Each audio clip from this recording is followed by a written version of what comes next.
Hello friends, welcome to 9.4 part 2 and another fun opportunity to learn some math. Let's get after it. Okay, so we have already learned sine, cosine, and tangent. Let's actually write that out here on the side just to make sure you remember their technical names. So sine, cosine, and tangent right there. That S is not looking too good. Okay. And we know that the sine is the ratio of the opposite side over the hypotenuse. And we know that the cosine is the adjacent side over the hypotenuse. And we know that the tangent is the opposite over the adjacent. If you need to, you can use SOHCAHTOA as a reminder of those ratios. It's a pretty well-known little mnemonic device there. So SOHCAHTOA. And for our sine, if we were to go over and look at our triangle over here, here's theta. This side A would be the opposite of the angle that we're talking about. B, this side would be the adjacent side to that angle. And of course over here C is our hypotenuse.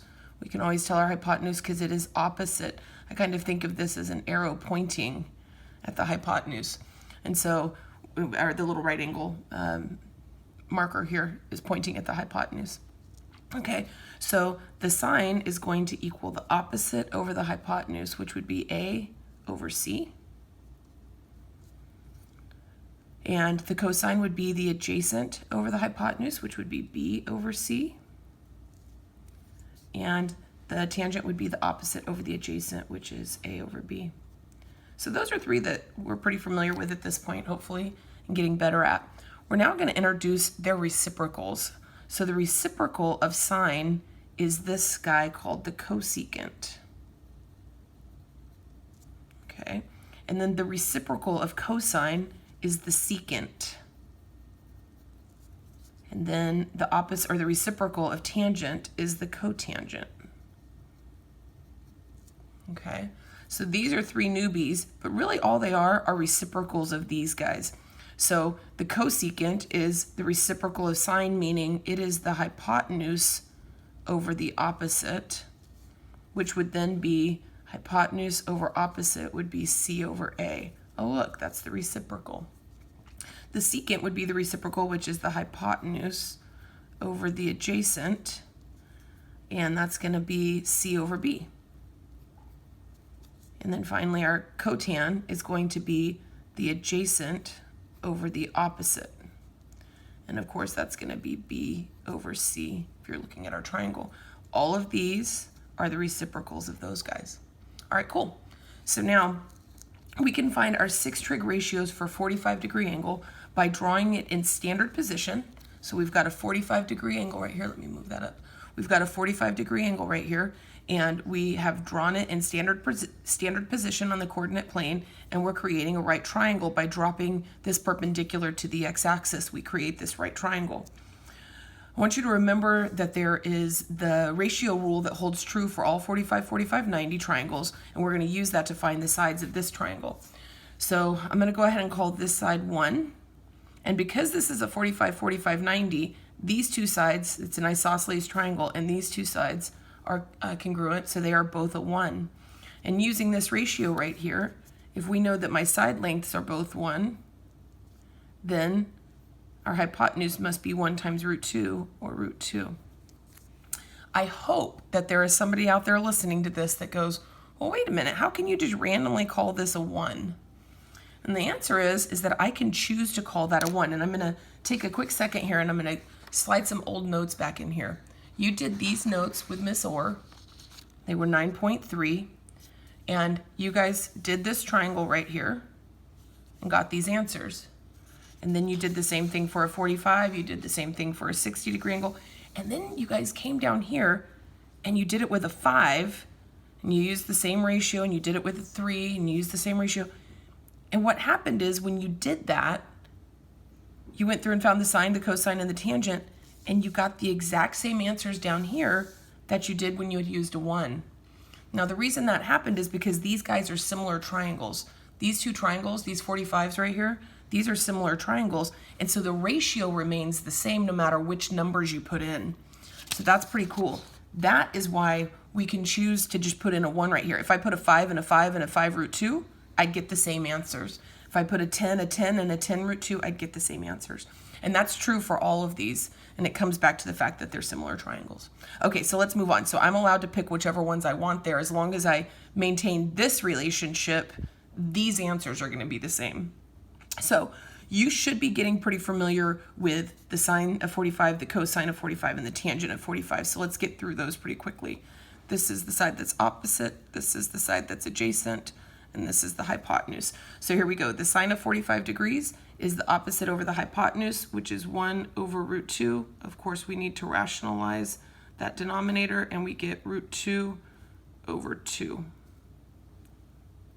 We've done that in slower using root 4 at the bottom and stuff a few times, so I'm hoping that you can keep up with that. And of course, when we do the adjacent over the hypotenuse, we get exactly the same thing. And so I'm just going to write root 2 over 2 because we've done that multiple times, and these are exactly the same. Now my tangent is going to be opposite over adjacent, and that's going to be 1 over 1, which equals 1. Okay, cool. So let's box that one up.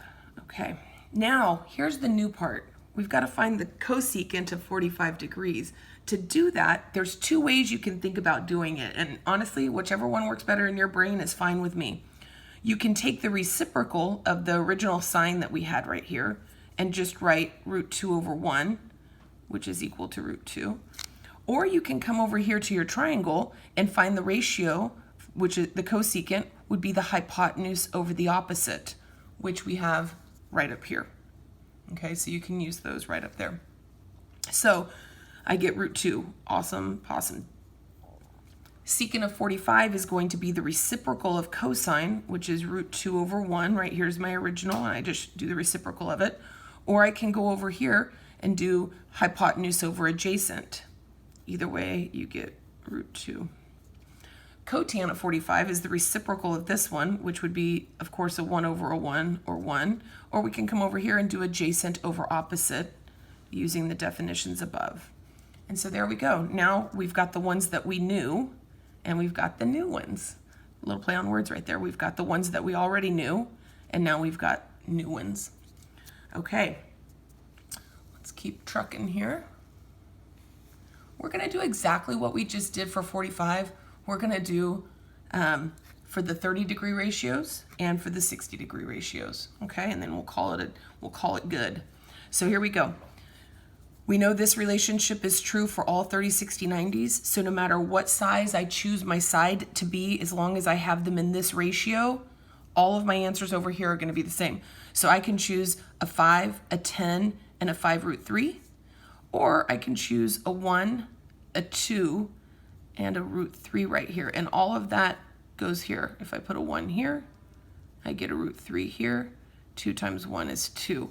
So oh, Miss Haas made a mistake right here. I hope you caught that and you were thinking, oh no, is she going to do the whole problem wrong? I hope you were catching that. Okay, so let's come over here and find the sine. Again, these should be getting real familiar. The sine of 30 degrees, over here is my opposite. Here is my hypotenuse, and here is my adjacent. The opposite is going to be 1 over the hypotenuse of 2. This is my favorite one because it's the easiest to me.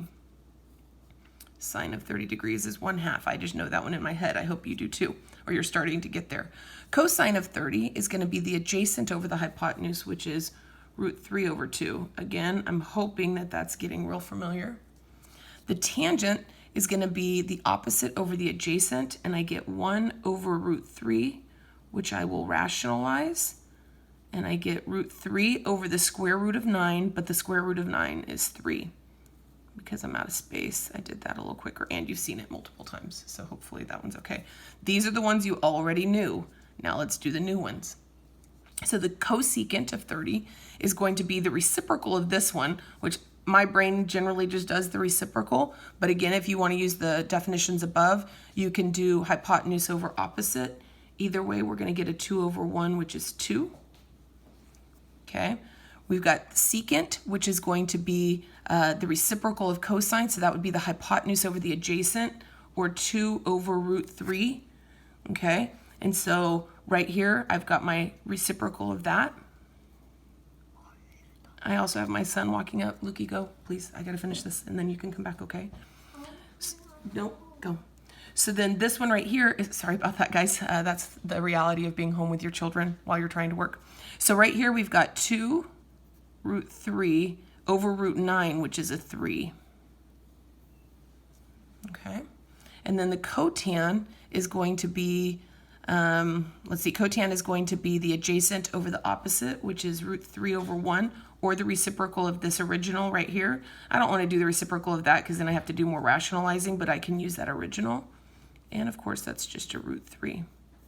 So again, these are ones that you should already know, and these are the ones that are new to us. Okay? And so now we come down here to the 60-degree triangle. These answers are going to look similar. Let's see how. We're using the same ratio from right up here, but it's in different positions. Here's the 30-degree angle, so opposite that is where I put the 1, because that's my 30-degree. My 60-degree should be the root 3, and then my hypotenuse, which is across from the 90, should be a 2. I can choose any numbers I want to here. As long as it's in that relationship, I'll get the same answers over here once I simplify. So across from my 60-degree angle is the opposite side. This is my adjacent side, and this is my hypotenuse. Okay, and so the sine of 60 is root 3 over 2, opposite over hypotenuse. The, what do you call this thing? The cosine is going to be the adjacent over the hypotenuse, which is 1/2. And the tangent is going to be the opposite over the adjacent, which is root 3.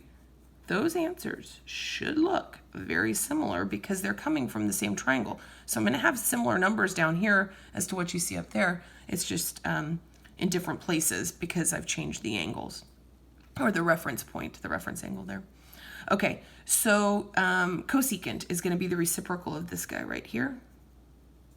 I need to rationalize that like I did above, but my son interrupted, so I don't even remember what I said or if I did it well. So there's this guy. Kind of an ugly answer, but it's the truth. Secant of 60 is going to be the hypotenuse over the adjacent, which is 2 over 1 or 2. That's the nice one. Love that. And then the cotan is going to be the reciprocal of this, so I could just do 1 over root 3, or I can look over at my triangle and do 1, the adjacent over the hypotenuse. Of course, I have to rationalize this like we did above, and I get root 3 over root 9, which is 3.